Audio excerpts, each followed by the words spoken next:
Eu sou a Tatiana Fernandes e eu coordeno o LABITES, que é o Laboratório de Inovação Tecnológica e Social em Saúde do IESC e UFRJ. Estamos muito animados hoje aqui com a equipe do LABITES, o Wallace e a Ellen, e temos um convidado para falar sobre inovação. Rodrigo Narciso, seja muito bem-vindo. Muita alegria, estamos fazendo esse Quinta da Inovação e não poderia ser outra pessoa a iniciar falando de inovação com a gente que não fosse você, Rodrigo. Muito obrigada pela sua presença. Se apresente para o nosso público. Bom, primeiramente, muito obrigado ao LabTIS, a todos que estão aqui nos assistindo, né, nesse vídeo.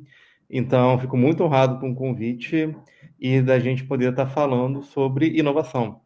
Então, meu nome é Rodrigo Narciso, sou servidor público federal de carreira da Agência Nacional de Aviação Civil, né? Eu sou mestre em educação, sou pedagogo também, e tenho trabalhado, né, com várias partes relacionadas à inovação, né? Tanto no órgão que eu trabalho, e também participando de rede de inovação, como Conexão e Inovação Pública RJ. Então, muito obrigado, Tati, Ellen, Muito bom, Rodrigo. pelo convite. Muito bom. Seja bem-vindo. E agora, então, assim, esse nosso bate-papo é super rápido, informal, e a gente quer trabalhar inovação.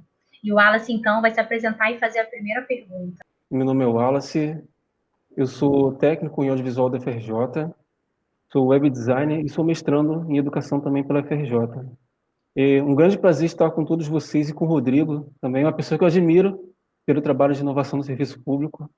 Estar nesse bate-papo com ele, para mim, é uma honra, já que ele é um exemplo do que nós podemos fazer no serviço público. E, Rodrigo, eu tenho uma pergunta para você. Como você define inovação e como trabalha com inovação? Bom, Wallace, é uma ótima pergunta.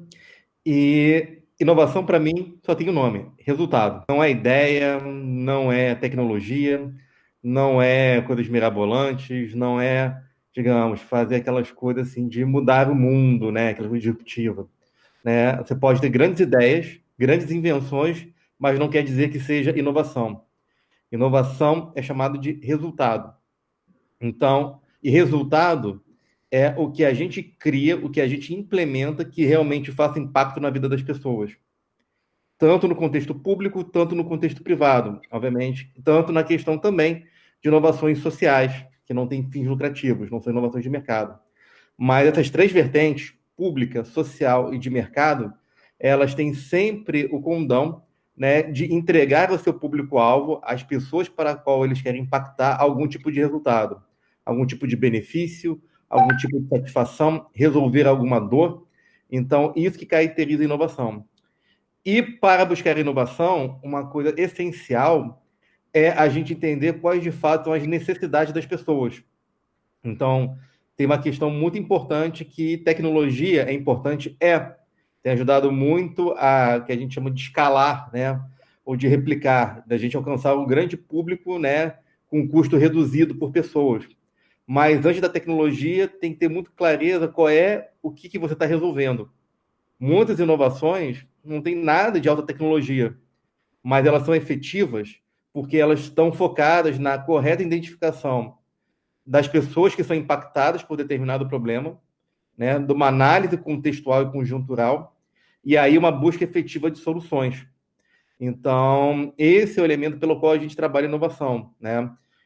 Qual é o problema? Quem é que está tendo o problema? Como é que a gente garante que seja um problema das pessoas e não nosso, né?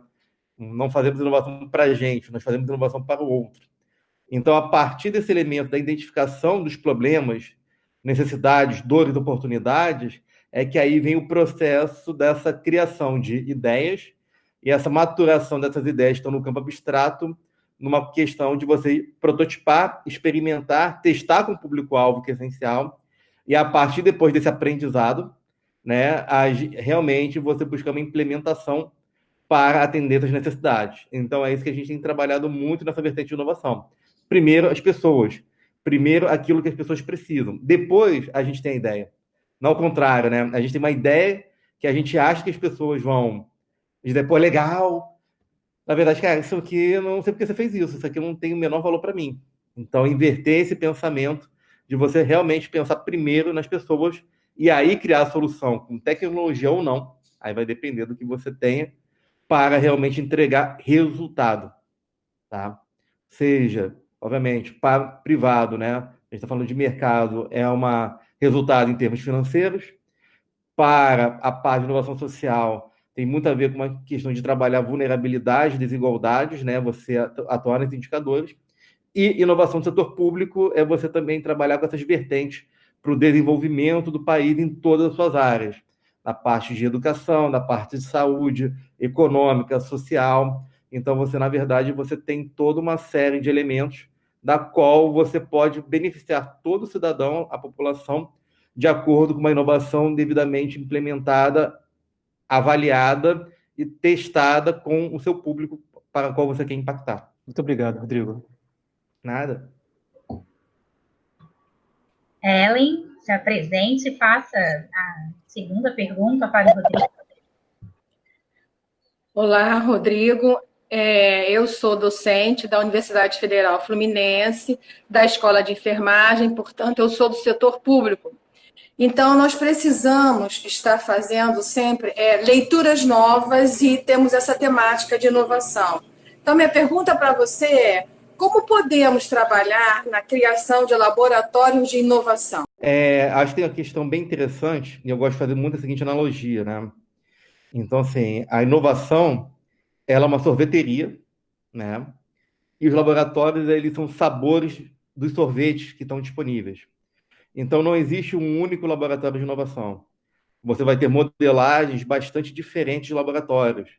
Então, você pode ter, por exemplo, um caso de um laboratório focado, por exemplo, na parte de democracia digital, como é o caso do LabRec da Câmara dos Deputados. Tá? Eu posso ter laboratório de experimentação, como é o caso, por exemplo, seja do Genova, lá da ENAP, seja, por exemplo, o LabX, de Portugal, seja o finado MindLab da Dinamarca, que trabalha com experimentação. Há outros laboratórios que trabalham especificamente com transformação digital, que é uma tendência hoje em termos de inovação em governo. Então, uma coisa bem interessante nessa perspectiva é que o laboratório ele não é uma bolha isolada do mundo, e nem pode ser. Então, a primeira coisa, quando a gente trabalha essa criação de laboratórios, é pensar primeiro, aonde ele está inserido. E normalmente os laboratórios eles vão surgir dentro de instituições públicas, falando nesse contexto de laboratório do setor público. Então, qual é o contexto da organização? Quais são suas ameaças? Quais são suas oportunidades, forças e fraquezas, né? Depois, como é que o laboratório ele pode se relacionar com atores internos e externos, né? Com outras áreas da organização? Aonde ele vai estar localizado e aonde ele vai ter os momentos de parcerias internas e até possíveis resistências, tá? Então, novamente, como é que você trabalha dentro desse contexto? E, obviamente, você pensa nessa questão da construção do laboratório, depois de pensar no contexto da sua localização, que métodos ele vai utilizar, que tem muito a ver com a sua estratégia, o seu propósito, os seus objetivos, né? Quais são os resultados que se deseja implementar, para aí você ver do leque de opções que você tenha, né? Então, você tem centenas, provavelmente milhares de formas de inovar, e aí você vai fazer a seleção daquilo que é mais adequado para o sentido e para os objetivos do seu laboratório. Aí sim você pode falar o seguinte: as pessoas que estão no laboratório, o que elas vão aprender para se instrumentalizar para poder fazer as ações de inovação? O que as outras pessoas da organização elas vão precisar ser conscientizadas ou aprender sobre inovação para que o laboratório ele seja um difusor de inovação e não um concentrador de inovação. Que aí você trabalha muito com a perspectiva do Rogers, né, da curva de difusão de inovação, onde nem todo mundo abraça inovação de uma vez. Na verdade, você tem pessoas, que é um grupo pequeno, que são os inovadores, depois você tem os adeptos iniciais, e aí você vai aumentando as pessoas e vai captando elas. Para cada grupo de pessoas, como diz o Rogers, você vai ter que pensar estratégias diferenciadas até fazer esse movimento de difusão da inovação pelo laboratório. E, por fim, né, que é uma questão também muito importante, qual é a identidade, qual é a marca desse laboratório, como é que ele quer ser reconhecido pelas pessoas dentro e fora da organização. E, a partir daí, que é aquela questão, ok, temos uma identidade, temos uma estratégia, temos os métodos para aprender, temos um desenho de uma estratégia de comunicação, conscientização, mas precisamos também ter um plano de ação de implementação. Então, lá no Conexão, a gente tem um método para fazer isso que passa por todos esses passos, para garantir justamente esse aspecto e garantir que os laboratórios eles sejam efetivos, né? Tem sempre aquela discussão. Criar um laboratório, você pode criar um pedaço de papel numa determinação, uma norma, mas garantir que ele seja sustentável, que ele entregue resultado, ele depende de pensar essas características, né? Externas e internas, de aprendizado, de comunicação, de estratégia, resultado, contexto, partes interessadas, para que, de fato, ele seja efetivo e entregue o resultado a qual ele se propõe. Rodrigo. Nada.